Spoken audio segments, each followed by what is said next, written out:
Well, good morning. I hope your Sunday is going well. Election days in Michigan are drawing closer with the primary scheduled for August 7th. This morning, we're going to focus our attention on one key primary race. The conversation starts right now. From TV6, this is The Ryan Report. Here's your host, Don Ryan. One of the key legislative races in Upper Michigan this year is in the 38th Senate District, where Senator Tom Casperson is term limited. Current State Representative Scott Dianda will be the Democratic candidate come November, but the Republican challenger will be chosen in the August primary. Vying for that nomination are businessman Mike Carey and former State Representative Ed McBroom.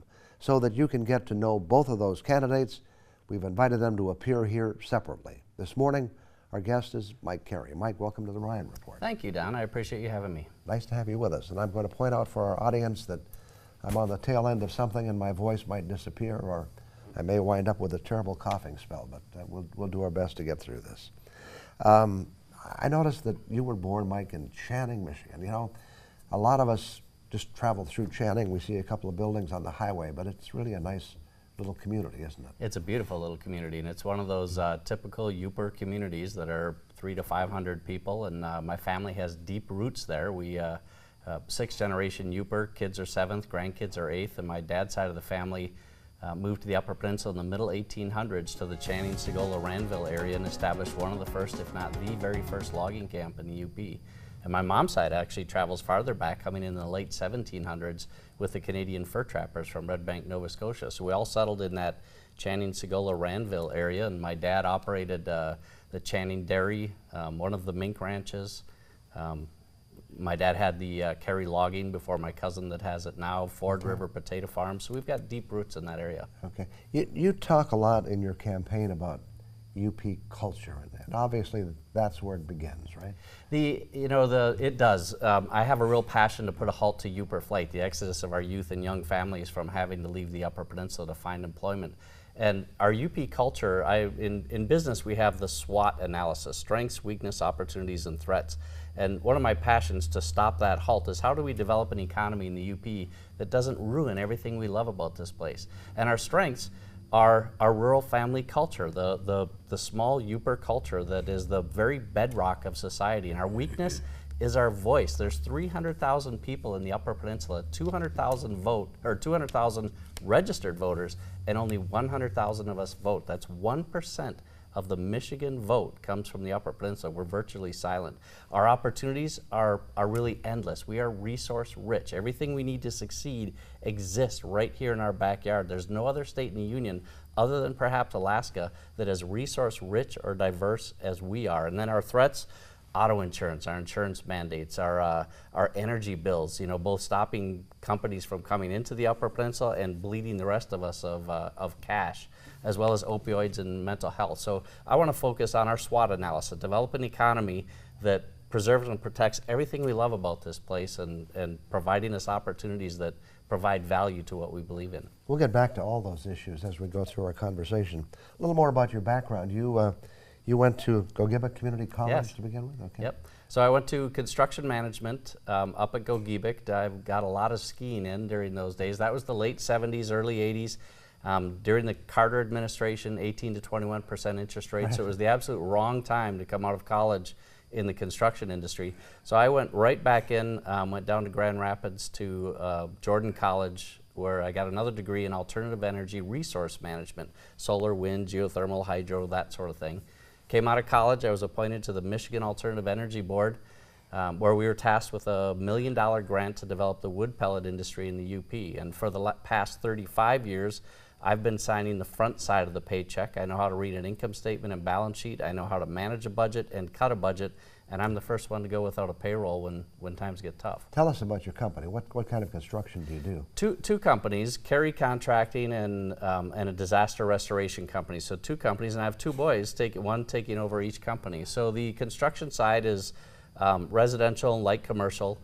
And the disaster restoration side is helping people after a fire or flood, water loss, that sort of thing. So we operate in pretty much the entire 38th Senate District. So we've got family members that have been operating in this 38th District for really just as long as the UP's been around. And you're happily married with several children? My wife, Colleen, we're 30 years marriage, 4 children. Our oldest daughter went to Michigan. We have a house divided. Our 2 next are Michigan State, and the other is in the military. So we've got 4 children, and that's part of it is they want to come back and raise families. My son in the military had our first grandchild, and they said, you know, we love Virginia, Langley, Virginia, the Air Force Base, but they said we do not want to raise a family in Virginia. They wanted to come home, and that's exactly why I'm doing this, is to put a halt to that Uper flight, the exodus of our youth and young families from having to leave. So I'm thrilled that they're coming back, and I want to do that for all Upers. So I guess the question is, do you really want to give all that up to get into politics today? Hey, absolutely. I'm passionate about it. You know, I'm very community oriented. I have a strong community ethic. I was on the founding board of Habitat for Humanity that brought Habitat into the Upper Peninsula. I've been on the Salvation Army board forever, so Menominee Range Historical Foundation, United Way, Rotary, all of that. And I have a passion to give back to the Upper Peninsula. So now that I'm in the mode of being able, I was in politics earlier, and I stepped back when the family started getting where I wanted to focus on family. So I stepped out and just focused on raising my family. And now that we're empty nesters, I can give back to the UP. So I can coach my sons in business, and I can give back to the Upper Peninsula for their future, for all of our kids, our grandkids, future generations. I'm passionate to take my business experience and knowledge and put it back into the Upper Peninsula to pave the way so that we can have opportunities that we deserve. We can probably just begin to introduce this subject, but you talk a lot about the environment in your campaign material, but you also, I believe, are supportive of natural resource development. Absolutely. You believe those things can coexist. Absolutely. You know, I'm a Republican. The whole conservative effort is conservation and conservatism. So I believe wholeheartedly that we need to be stewards of the resources that God has entrusted to us. We have a vast timber resource that we can teach and manage and show people how to manage a forest for its ecosystem, how to produce timber products to the benefit of the country and the world. I believe wholly that we can mine. We can turn a blind eye to mining in the Upper Peninsula, and it's just going to happen in China, South Africa, South America, Indonesia, to the detriment of the planet. Or we can invite people here to our Upper Peninsula, open our minds, and teach how to mine and reclaim and restore to the benefit of the surrounding ecosystem. Agriculture, another one. The organic food industry has grown from 5 billion to 50 billion in the last 10 years with no end in sight, and supply cannot meet demand. So resource management, if you think of branding, you think of the Idaho potato, Wisconsin cheese. Who would not want to eat crops grown in the Lake Superior watershed? So all of these industries we can actually promote to be stewards of the resources that are entrusted to us and teach others how to do that as well. And that comes into our colleges. We have Gogebic, Finlandia Tech, Northern, Lake Superior State, Bay College, and in the center of the UP, Michigan State has an agricultural research facility. We can invite students from around the state, around the country, and around the world to our Upper Peninsula colleges and universities specializing in resource management, using the entire UP as a vast research facility to design and implement future best practices for resource management. We're resource rich. Everything we need to succeed exists right here in our backyard. We'll follow up on that in just a couple of minutes. Back with more on the Ryan Report after we take this break.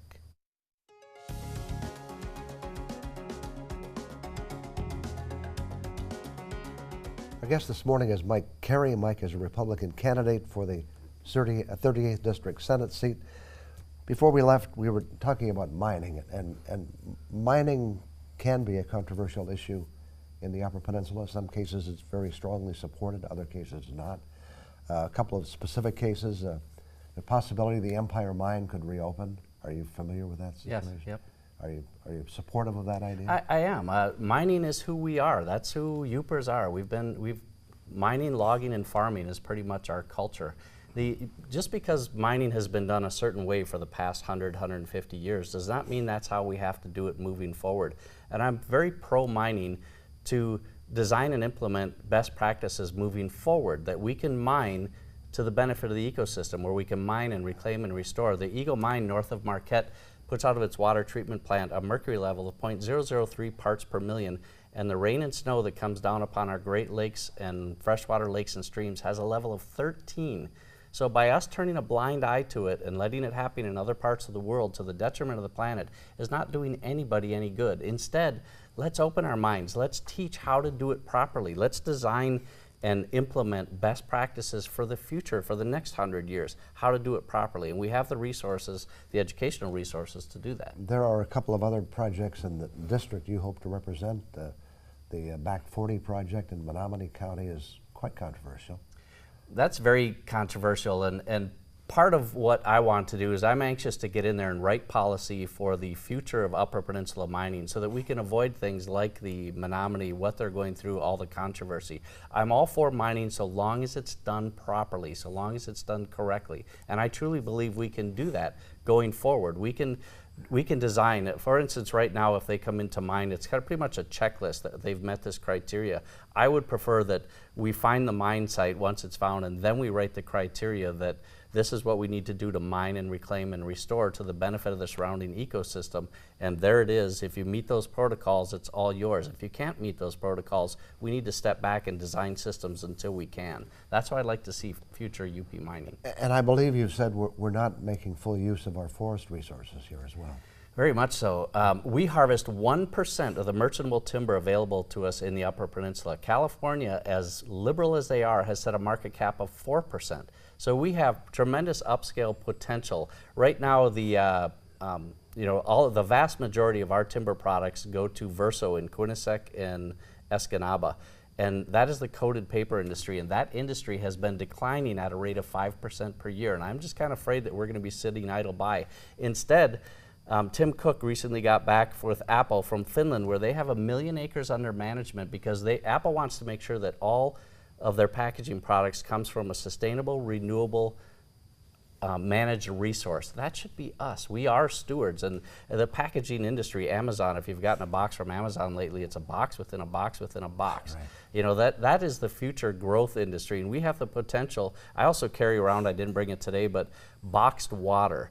You know, it's value engineered, so it's biodegradable, renewable, recyclable, and it's value engineered to help our timber industry. So we can project ourselves to be stewards of the resources that are entrusted to us and have healthier, more managed forests as a byproduct. And we can show the world, and we can bring them here and teach them, like Apple that's going to Finland, we can bring them here and show that we have a managed ecosystem. Let's talk about some other issues.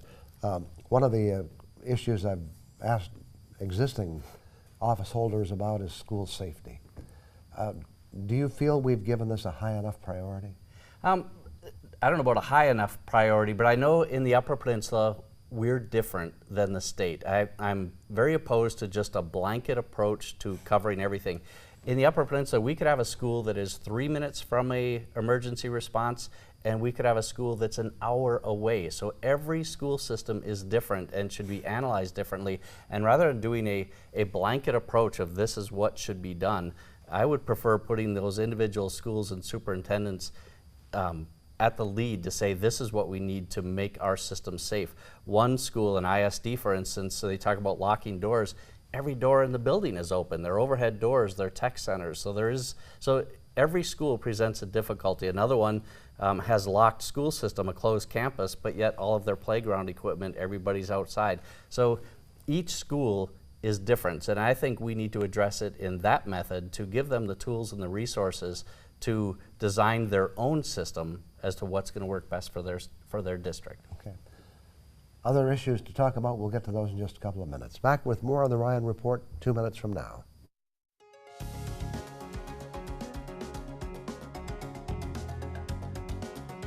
Our guest this morning is Mike Carey. Mike is a businessman who is a candidate for the 38th Senate seat. He's running for the Republican nomination. A couple of other issues, Mike. How about K-12 education? They've provided some additional funding this year, but schools say it's not enough. What do you think?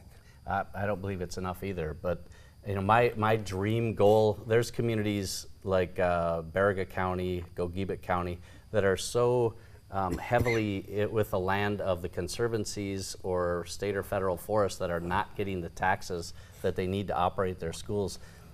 My dream would truly be, that's a long-term goal, but the Alaska model, where we are so resource rich that nobody parallels to us other than Alaska. They have oil, we have the Great Lakes. But to actually change from our property tax to our GDP. So for instance, if we have $1 million GDP now and we can get into a forestry management program and a mining management program and a agricultural management program, that we actually can fund our schools off of the increased revenue that we can create out of being a managed resource rather than the property taxes that's choking the schools and the communities in areas where they just are losing input from property taxes. So I'd like to see that would be a dream goal of mine, is to change that structure. But really talking to the superintendents, as I'm a firm believer, it's their industry. We need to learn from them. They're in it every single day and they need to coach us. I represent them to coach us. This is what we need to do to get funded. You talked about developing jobs up here. What about workforce development? Are we doing enough in Michigan? Well, I come from the trades, from the skilled trade industry, so we've seen this from the past 10 to 15 years, and we could see it, and it's really hitting home right now, but we've seen this decline where back 10 to 15 years ago, the schools were really pushing university education, and they, almost frowning upon the trades. And try to find a young mason these days is almost impossible. But so we've seen this coming, and it's really hitting home right now. Our workforce is, 50s and 60s. So we've got a lot of skill level, but there's no youth taking their place. So right now, our minimum wage is $15 an hour just as an entry-level laborer to come in, and we cannot fill those slots. Or we get people that talk to us and say, we'll come and work, but you have to pay us cash because we can't lose our benefits. So our biggest competitor is the government. So we're having a very hard time filling these roles because they just can't afford to get off of their benefit system. And unfortunately, it's a cliff system rather than, I know somebody that has daycare as well, that if they work 30 hours, they can get daycare help. If they work 40, they lose all of it. Well, I believe that we should help people transition out of that dependency program into the workforce. Many want to work, but they can't afford to lose those benefits. There's a lot of talk in Michigan about fixing our roads, fixing our infrastructure. Do we appear to be on the right track in that area? I was asked that in one of my questions from people in Lansing, and my first thought was, in our Upper Peninsula, our roads aren't that bad. I mean, there's sections that are kind of rough, but they seem to be on it. There's a section on M95 right now that they're tackling it, but if you go across US 2, I think we've done a pretty good job in the Upper Peninsula taking care of those type of roads. Once you get downstate, I understand where they're coming from. And infrastructure is just a part that we need to continue to do. That's just a never-ending cycle that we just have to stay on top of. And hopefully new technologies, new products, new materials can help us to do that better, long-lasting. We've seen a decline in revenue sharing, and yet now communities are facing, how do they deal with these infrastructure issues? What's the solution here? Yeah, I don't know, other than, getting our 1% voice back down to Lansing to get that revenue sharing back where it needs to be, getting it, I'm a constitutionalist, so I don't know at what point in our lives that we decided that the federal government is first and then the state and then the counties. It is truly reversed. It is the townships and the counties and the state and the feds. And so, revenue that comes into our particular townships and counties should be first. And right now everything's going to the state, and then they decide how to give it back. And same at the federal level. So I don't know why it flipped or who decided, but I'm a true believer in getting it back the way it should be, the way the Constitution meant it to be. Just one more question.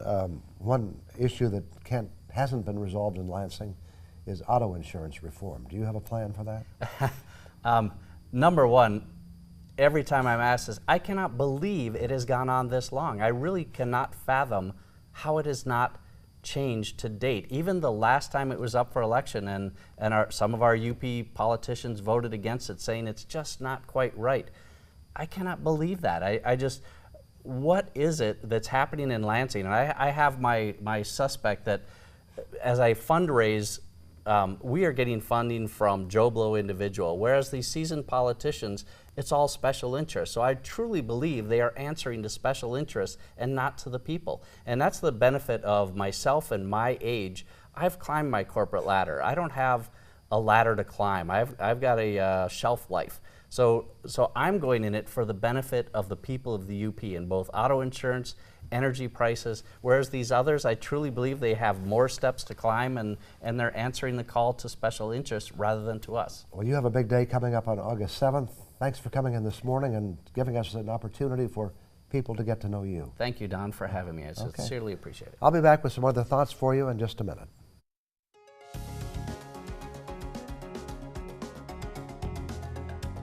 Well, today is a good day to remind you that this is a very big election year in Michigan.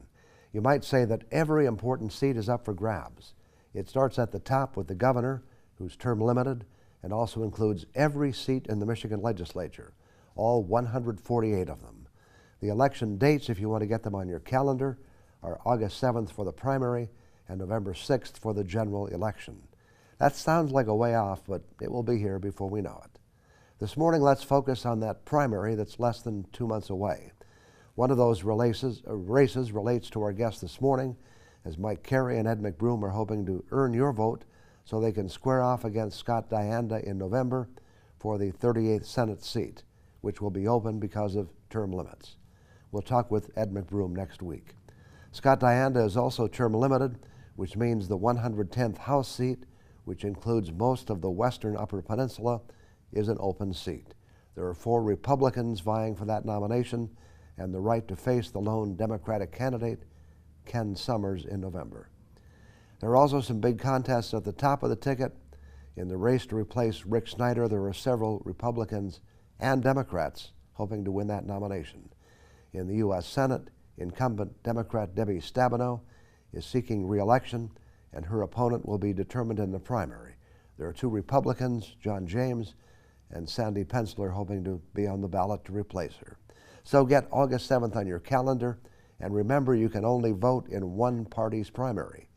So you might want to figure that out before you get there. The good news is that this year there will be reasons for both Democrats and Republicans to show up at the polls. I'll be back in a minute. So that's about it for today. Remember to keep UpperMichiganSource.com in mind for the latest news anytime, and for a rebroadcast of this show as well. Thanks to Mike Carey for joining us this morning to give us his perspective on the 38th District Senate race. Next week, we'll talk with Ed McBroom, his opponent for the Republican nomination. And thank you for joining us this morning.